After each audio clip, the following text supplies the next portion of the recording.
Hi friends, ನಾನು ನಿಮ್ಮ ಪ್ರೀತಿಯ ಹಳ್ಳಿ ಕಾರ್ ಲವರ್ ಉಮೇಶ್ ಗೌಡ್ರು ಮಾತಾಡ್ತಾ ಇರೋದು. ಏನಪ್ಪ ಅಂದರೆ ಇವತ್ತಿನ ವಿಷಯ ರೈತರುಗಳಿಗೆ ತುಂಬ ಯೂಸ್ ಆಗುತ್ತೆ. ಏನಂದರೆ ಹಳೆಯ ಗಾಡಿಗಳು ಇರ್ತಾರೆ ರೈತರ ಹತ್ರ, ಪೆಟ್ರೋಲ್ ಹತ್ರ.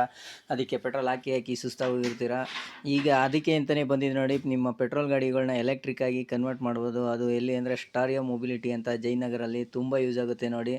ಅವರು ಫುಲ್ಲು ನಿಮ್ಮ ಪೆಟ್ರೋಲ್ ಏನಿದೆ ಅದನ್ನೆಲ್ಲ ತೆಗೆದು ಎಲೆಕ್ಟ್ರಿಕಲ್ಲಿ ಓಡೋ ಥರ ಮಾಡ್ತಾರೆ.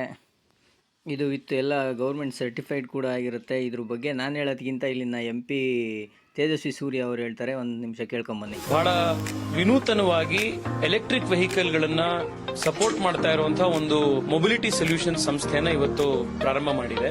ಈಗ ಎಷ್ಟೋ ಜನರ ಹತ್ರ ಮನೆಗಳಲ್ಲಿ 8 ವರ್ಷ 10 ವರ್ಷ 12 ವರ್ಷ ಹಳೇದಾಗಿರುವಂತಹ ಆಕ್ಟಿವಾ, ಆಕ್ಸೆಸ್ ಈ ರೀತಿಯ ಬೈಕ್ಗಳಿರ್ತವೆ. ನಾವು ಅದನ್ನ ಈಗ ಮತ್ತೆ ಮಾರಿ ಹೊಸದಾಗಿರುವಂತಹ ಒಳ್ಳೆ ಎಲೆಕ್ಟ್ರಿಕ್ ವೆಹಿಕಲ್ ತಗೊಳ್ಬೇಕು ಅಂತಂದ್ರೆ ನಿಮಗೆ ಏನಿಲ್ಲ ಅಂದ್ರೂ 1.5 ಲಕ್ಷ ರೂಪಾಯಿ ಇವತ್ತು ಎಲೆಕ್ಟ್ರಿಕ್ ವೆಹಿಕಲ್ ಒಂದು ಒಳ್ಳೆ ವೆಹಿಕಲ್ ಖರ್ಚಾಗುತ್ತೆ. ಪೆಟ್ರೋಲ್ ನಲ್ಲಿ ಸುಮಾರು 2.5-3 ರೂಪಾಯಿ ಪರ್ ಕಿಲೋಮೀಟರ್ ಖರ್ಚಾದ್ರೆ ಎಲೆಕ್ಟ್ರಿಸಿಟಿ ಕನ್ವರ್ಟ್ ಮಾಡ್ಕೊಂಡ್ರೆ ಅದೇ ವೆಹಿಕಲ್ ಸುಮಾರು 16-17 ಪೈಸೆಗೆ 1 ಕಿಲೋಮೀಟರ್ ಓಡಾಡಬಹುದು ಅನ್ನೋದನ್ನ ಅವ್ರು ತಿಳಿಸೋದು.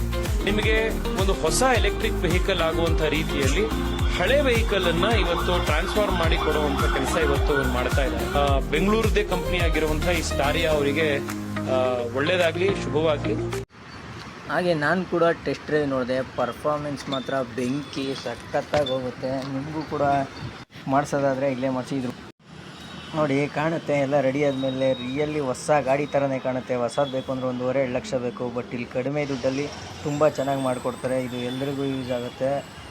ಅಕಸ್ಮಾತ್ ಯೂಸ್ ಆಗಿಲ್ಲ ಅಂದರೂ ಯೂಸ್ ಆಗೋ ನಿಮ್ಮ ಫ್ರೆಂಡ್ಸ್ಗಂತೂ, ಹಳೆ ಗಾಡಿ ಇರೋ ಫ್ರೆಂಡ್ಸ್ಗಂತೂ ಶೇರ್ ಮಾಡಿ, ಕಮೆಂಟ್ ಮಾಡಿ, ಫಾಲೋ ಮಾಡಿ. ಇದ್ರ ಬಗ್ಗೆ ಮತ್ತಷ್ಟು ವೀಡಿಯೋ ಮಾಡ್ತೀನಿ ವಿತ್ ಮೈಲೇಜು, ನಾನೇ ಓಡಿಸಿ ಕೂಡ ಮೈಲೇಜು ಮತ್ತು ಪ್ರೈಸ್ ಎಷ್ಟು ಫುಲ್ ಕಂಪ್ಲೀಟ್ ಡೀಟೇಲ್ಸ್ನ ಇನ್ನೊಂದು ಸಲ ವೀಡಿಯೋ ಮಾಡಾಕ್ತೀನಿ.